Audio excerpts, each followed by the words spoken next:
new data out that many CEOs are now considering giving raises, promotions to those who decide to come into the office.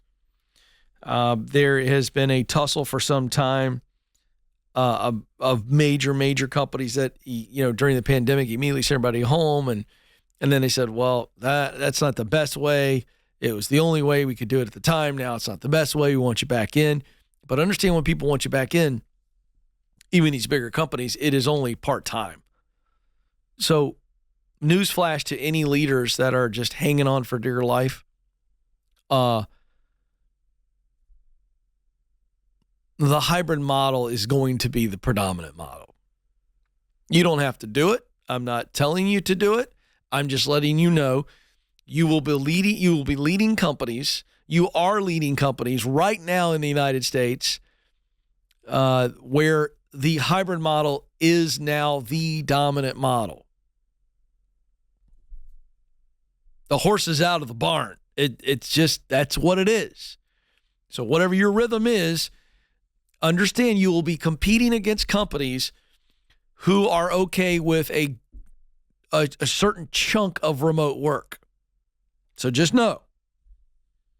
So you're going to have to adapt. And by the way, again, let me make sure, doesn't mean that you've got to join the ranks of the hybrid work method, but you will have to adapt your expectations. You will have to adapt your recruiting, because that's what you're competing against. Just telling you. So a new survey released by KPMG on this issue. A lot of frustration out there among CEOs. 9 out of 10 CEOs said they would hand out raises, promotions, better assignments to workers who decide to come to the office. So it's the carrot. They're dangling the carrot. We want you to come back in. Only 9% polled said they were neutral on rewarding employees who come into the office. And so now big tech firms like Amazon and Meta have, as you know, if you've been listening and watching this show, they have enforced return to office. It's creating all kinds of angst and people griping, and I'm going to quit and I'm going to do this. Fine. I don't know where, by the way, where we got to in this country where workers think that they can negotiate with their boss as it relates to coming into the office. I mean, you can negotiate your salary. Sure. But this idea of, I'm not coming back in. You can't make me. Okay, fair.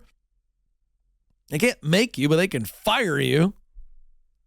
And I think we ought to have a lot of leaders who go, nope, I'm not going to be blackmailed. I'm not going to be put in a false negotiation over whether or not you work the way we say we want to work. It's everybody's right to say, no, I don't want to come back in. But it's their right to say, great, are you resigning or am I having to fire you? Let's get clear on that next step. That's also okay. Now, not in the world we live in now. Everybody feels they got a right to everything. This is what I want. This is why I want it, and I deserve it. No, you don't. You don't. Yeah, we got too many people walking around telling us how they deserve everything. Yeah, you know what you deserve? You deserve a good old glass of reality juice. That's what you deserve. And you've been walking around thinking that you can say what you want, do what you want, demand what you want, just because you're a human and because you show some outrage that everybody has to capitulate to you.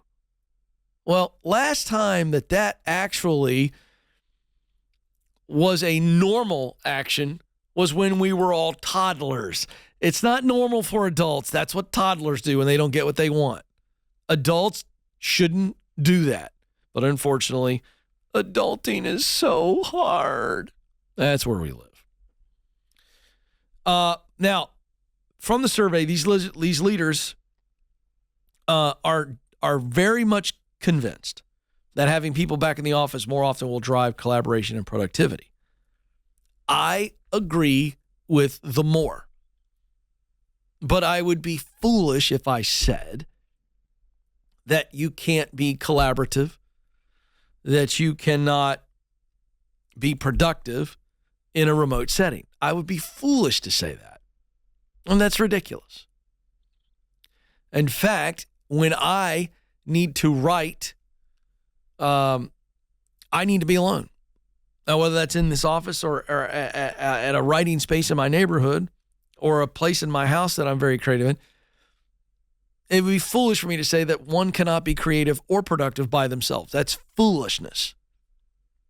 However, I also think that it is true that there are times where group participation, collaboration can create a better result. That one combined with several or many can be enhanced. That's what I do believe. I do believe that. So here's the point. It's a give and it's a take.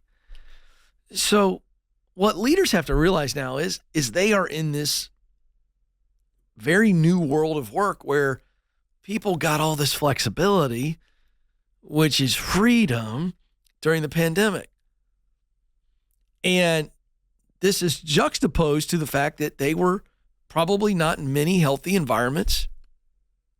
They were micromanaged. I mean, one of the number one frustrations you hear from people is a micromanaging, controlling leader. It drives people nuts. Why? Because we humans have this freedom chip inside of us. You do realize this, yes? I mean, I don't think people realize this like they should. Here's how it gets positioned. Man, I'll tell you what, my micromanaging, hovering boss drives me nuts. The reason I'm not happy is because they micromanage me. No, the real reason that drives you nuts is because you crave freedom. And when they micromanage you, I understand what presents as, well, but it's because you crave freedom. And when they micromanage you, they threaten your freedom. I just want to be philosophical for a moment because it's important. I'm not playing mental gymnastics. It's important for leaders then to understand what I just said. So if your micromanaging or your controlling behavior is causing tension, you've got to understand why. You go, why do they buy? Because you've threatened their freedom. So you want people to come back to the office? You want people to be excited to come to you? Enhance their freedom. Now, how do you do that? That's a great question. I'm glad you asked me. You enhance people's freedom by, number one, having them speak into the role. Hey, here's what we need to get accomplished. Here's when it needs to be accomplished. Here's how I'd like to be accomplished. It's the leader speaking. I want you to speak into that. Give them some input. Give them clear expectations. Give them the resources. That's the training. That's the check-in, the communication. Leaders, give that to them. And then get out of the way. That is freedom. Freedom to fail. Freedom to try. Freedom to improve. Freedom to collaborate. Freedom to innovate. That's the key. And we don't have leaders that do that. And so we've got this corporate world that is just everybody's afraid. Everybody's controlling because it's fear that drives controlling, micromanaging behavior. The leader doesn't trust. When the leader doesn't trust, the employee doesn't trust the leader. That's where all this tension is. So getting people back to the office, you're not going to do it. To me, this whole thing drives me crazy. Well, we're willing to give raises. We're willing to give promotions. To get them back to the office. Great. It might work for some, but you can get them back in the office and you're still not addressing what I just said. They're going to leave you. Because what remote work represents for people is freedom that they don't have in the office. So we've lost the dialogue. We've lost why remote work is so popular. And leaders don't understand how to then deal with it. Make a person feel valued and free, and they'll come back in. But it's not about getting them back in. Make them feel valued, make them feel free. Watch what they'll do. their productivity will skyrocket. And as a result, their engagement will skyrocket. And then they'll stay with you longer. Pretty simple stuff. But if you ask me if I have a lot of hope that leaders will figure out what I just said, I do not.